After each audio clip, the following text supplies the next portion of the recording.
नमस्कार दोस्तों, आपका स्वागत है अपने चैनल सीकेस वॉइस पर। कहते हैं इंसान चाहे कलयुग में हो चाहे सतयुग में, उसे अपने कर्मों का हिसाब किताब तो देना ही पड़ता है। जिसने जैसे कर्म संसार में किए हैं उन्हीं के अनुसार उसे अपने कर्मों का फल भोगना भी पड़ेगा। यही संसार का नियम है। इसीलिए अच्छे कर्म करने तथा बुरे कर्मों से बचने की सलाह दी जाती है। कर्मों की गति बहुत ही सूक्ष्म है, जिसे बड़े बड़े विद्वान भी नहीं समझ पाते। कर्म का सिद्धांत बिना रुके निरंतर कार्य करता है। इसमें भगवान को देख रेख करने की जरूरत नहीं पड़ती। इसलिए भगवान हमारे कर्मों में दखल नहीं देते। वे न तो सजा देते हैं और न ही कृपा करते हैं। सब अपने आप होता है। उनका काम है विवेक प्रदान करके सही गलत का फर्क जानने का ज्ञान, मार्गदर्शन और शक्ति देना। कई बार लोग कर्म के सिद्धांत और भगवान के अस्तित्व पर विश्वास करने से कतराते हैं, क्योंकि वे देखते हैं कि आज बुरे कर्म करने वाले सुखी और अच्छे कर्म करने वाले दुखी दिखाई देते हैं। पर ऐसा नहीं है। भगवान के घर न तो देर है और न ही अंधेर। हर कर्म का फल उसके उचित समय पर मिलता ही है। कर्म की अदालत में से कोई भी नहीं छूट सकता। गीता में श्री कृष्ण कहते हैं, उनके कर्जदार और वफादार हमेशा रहिए, जिन्होंने आपके बुरे समय में आपका साथ दिया। अंजाम की खबर तो कर्ण को भी थी, लेकिन बात तो मित्रता निभाने की थी। आज इस वीडियो में हम कर्मों का फल की बात करेंगे, जो हर मनुष्य को अवश्य ही भुगतना पड़ता है, क्योंकि इंसान ही अच्छे और बुरे कर्म करता है, पशु नहीं। वीडियो में आगे बढ़ने से पहले यदि आप इस चैनल पर पहली बार आए हैं तो ऐसे ही अद्भुत जानकारी और विचारों को जानने के लिए आप अपने इस चैनल को जल्दी से सब्सक्राइब कर लें। गीता में श्री कृष्ण कहते हैं कि हमारा भाग्य हमारे ही अतीत के कर्मों का फल है। उसी तरह हम आज जो कर्म कर रहे हैं वो हमारे आने वाले कल को निर्धारित करेंगे। इसलिए हमें हमेशा अपने कर्म अच्छे रखने चाहिए, ताकि हमें इसका फल भी अच्छा ही मिले, चाहे देर हो या सवेर। कर्म सिर्फ हमें भुगतने ही पड़ेंगे। इसलिए कर्म करने से पहले एक बार अवश्य सोचें, क्या मैं ये सही कर रहा हूँ। अगर कर्म करने से पहले अच्छे से सोच ले तो शायद हम बुरा कर्म करने से बच सकते हैं। अगर आपने अपने आप को बचा लिया तो सजा से भी बचा लिया।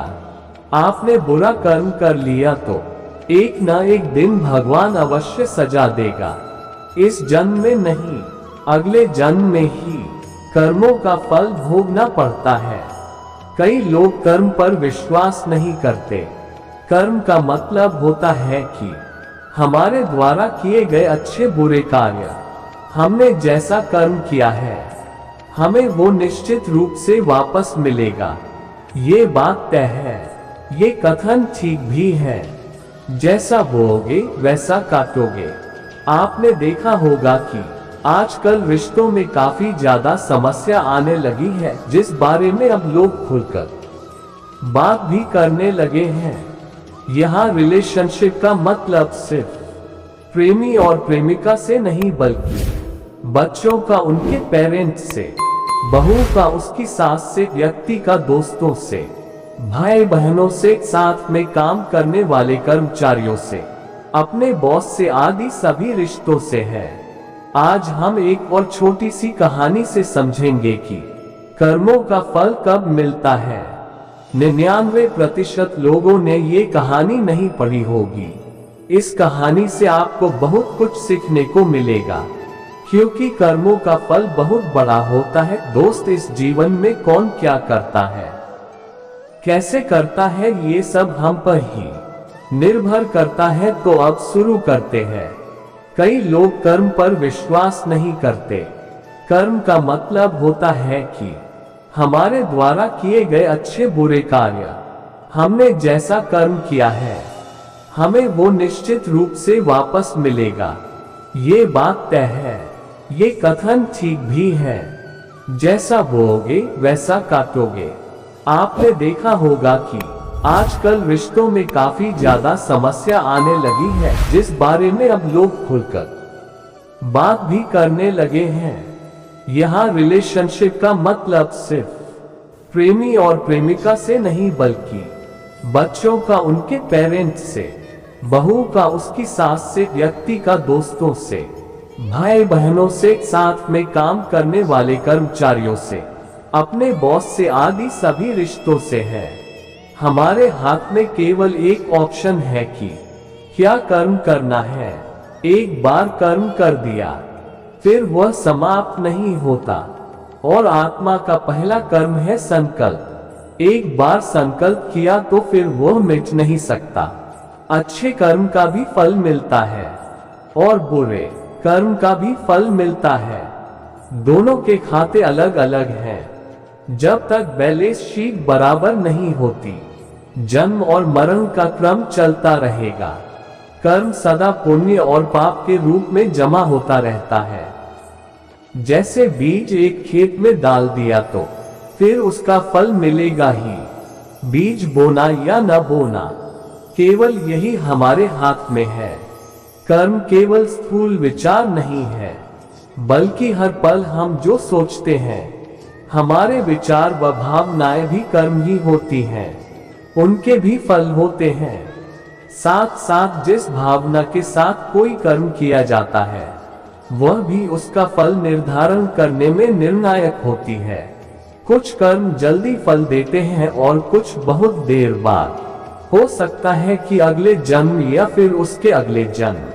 तब तक वे स्टॉक में जमा रहते हैं, जिसे संचित कर्म कहते हैं। इसलिए हर काम खूब सोच समझकर करना चाहिए। कहा भी गया है, कर्म प्रधान विश्व रचि राखा, जो जस करही सो तस फल चाखा। और अंत में भगवान श्री कृष्ण गीता के 18वें अध्याय में बहुत ही सरलता से समझाते हुए कह रहे हैं, सर्वधर्म त्याग कर मेरी एक की ही शरण में होने से मैं तुम्हें सभी पापों से मुक्त कर दूंगा। संपूर्ण शरणागत होने से भक्त का सारा भार भगवान अपने कंधों पर ले लेते हैं। और अंत में कर्म फल का सिद्धांत भी गौण हो जाता है। कर्म का फल हर पल हमें मिलते रहता है, क्योंकि एक एक सांसों में हमारे साथ जो घटना घटित हो रही है, वह हमारे कर्मों का परिणाम ही है। कर्म के कारण ही हम सांस ले पा रहे हैं, तो किसी की सांस अभी अभी खत्म हो चुकी होती है। कर्म हमारी काया तो उसका फल हमारी परछाई है। दोनों सदा साथ साथ ही रहते हैं। इंसान चाहे कलियुग में हो, चाहे सतयुग में, उसे अपने कर्मों का हिसाब किताब तो देना ही पड़ता है। जिसने जैसे कर्म संसार में किए हैं, उन्हीं के अनुसार उसे अपने कर्मों का फल भोगना भी पड़ेगा। यही संसार का नियम है। इसीलिए अच्छे कर्म करने तथा बुरे कर्मों से बचने की सलाह दी जाती है। इस बात को आप एक छोटी सी कहानी से समझ सकते हैं कि कर्मों का फल कैसे मिलता है। भगवान के घर में देर है पर अंधेर नहीं, ये कहावत हम बचपन से सुनते आ रहे हैं, क्योंकि हमारे बड़ों ने हमें जो बताया हमने मान लिया। लेकिन क्या है इसका सही अर्थ, ये आपने अपने जीवन के अनुभवों से सीखा होगा। क्या होता है जब भगवान किसी व्यक्ति के कर्मों के हिसाब किताब पर आते हैं? समझिए एक छोटी सी कहानी से। दो व्यक्ति मरने के बाद भगवान की अदालत में पहुंचे, जहां उनके कर्मों का हिसाब किताब होना था। भगवान ने चित्रगुप्त को कहा, मृत्यु लोक से इन दोनों व्यक्तियों के हिसाब किताब के चौपड़े लेकर आओ। दोनों व्यक्तियों के हिसाब का चौपड़ा लाया गया। देखने पर मालूम पड़ा कि जो व्यक्ति अभी बेईमान है, वह पहले बहुत ही ईमानदार हुआ करता था। उसने इतने अच्छे कर्म किए थे इतनी ईमानदारी रखी थी कि बहुत बड़ा भाग्य उसको प्राप्त होना था। लेकिन उसके भाग्य प्राप्ति से पहले अंतिम परीक्षा आई। जीवन में कुछ अच्छा नहीं चल रहा है, सब कुछ बुरा हो रहा है। जो सपने देखे थे वो पूरे नहीं हो रहे हैं। क्या है असल कर्म? मनुष्य जैसा कर्म करता है उसी के अनुरूप उसकी वासनाएं और संस्कार बनते हैं।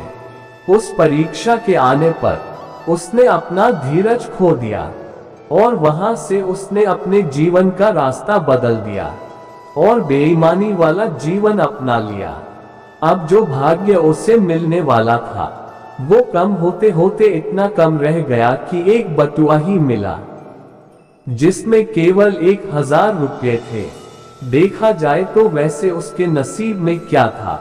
बेईमानी का रास्ता अपनाने से उसका प्रारब्ध प्रभावित हो गया, इसलिए भगवान चाहकर भी उसे कुछ अधिक नहीं दे सकते थे, क्योंकि विधि के विधान के आगे भगवान भी विवश है।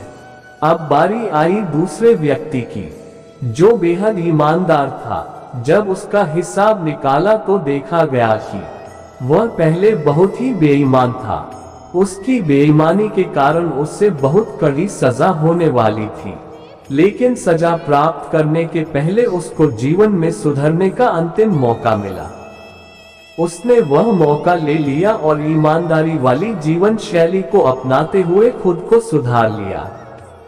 तो उसकी सारी सजा भी क्षीण होते होते सिर्फ एक कांटा चुभने जितनी रह गई।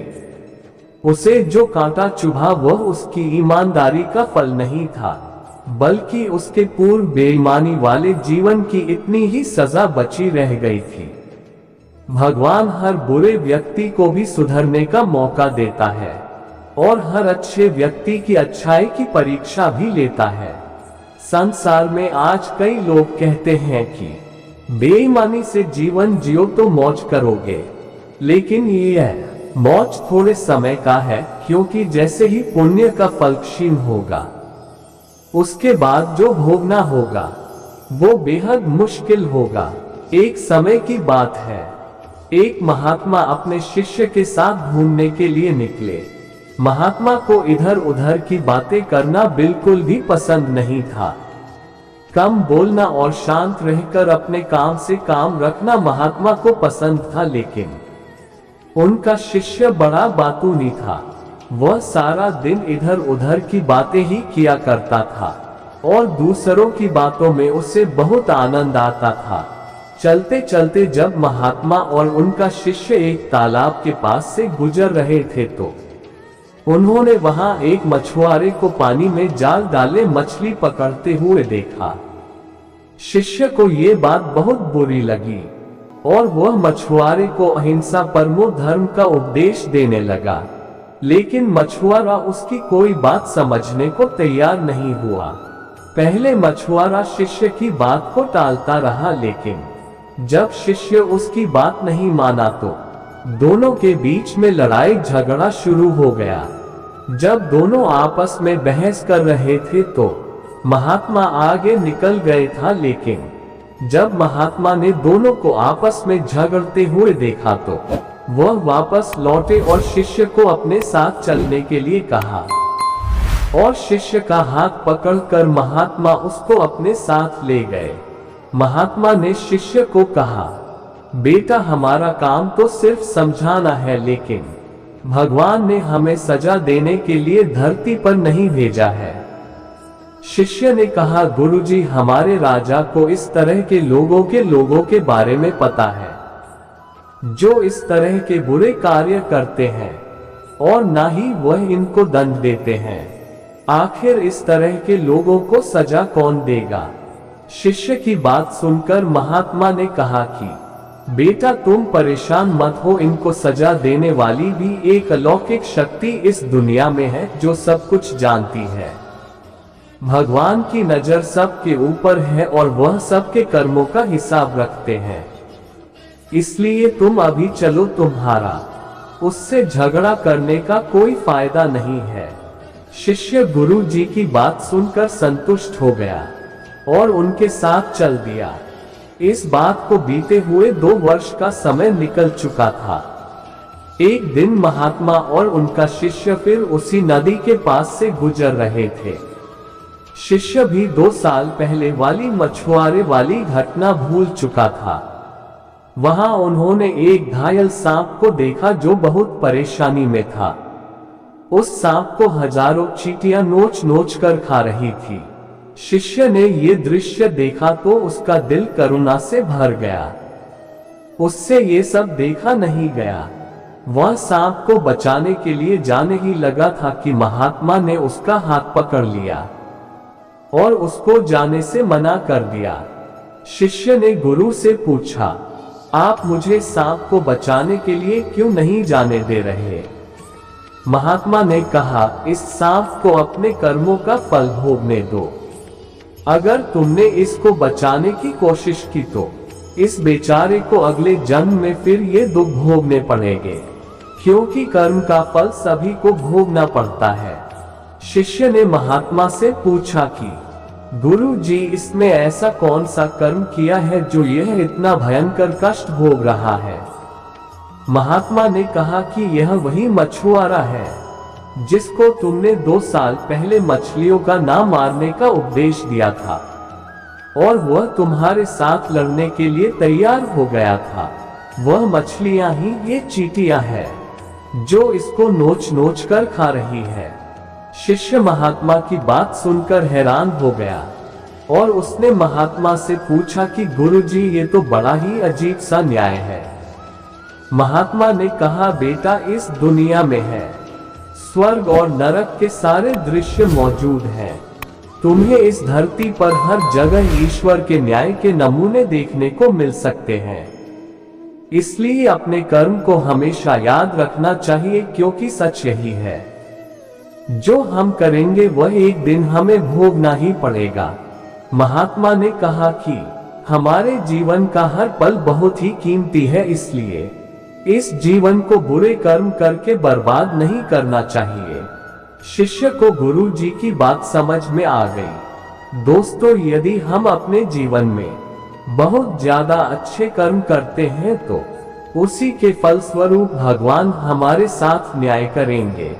इसलिए हमें जीवन में हमेशा अच्छे कर्म करने चाहिए। दोस्तों, उम्मीद करते हैं कि ये जानकारी आपको काफी अच्छी लगी होगी। तो कमेंट बॉक्स में जय श्री कृष्ण जरूर लिखें और हमेशा ऐसे ही अमेजिंग बातों को लगातार जानने के लिए हमारे चैनल को सब्सक्राइब जरूर करें और लाइक शेयर करना ना भूलें। हमारे चैनल पर अंत तक बने रहने के लिए आप सभी का दिल से शुक्रिया करते हैं। राधे राधे, राधे कृष्णा।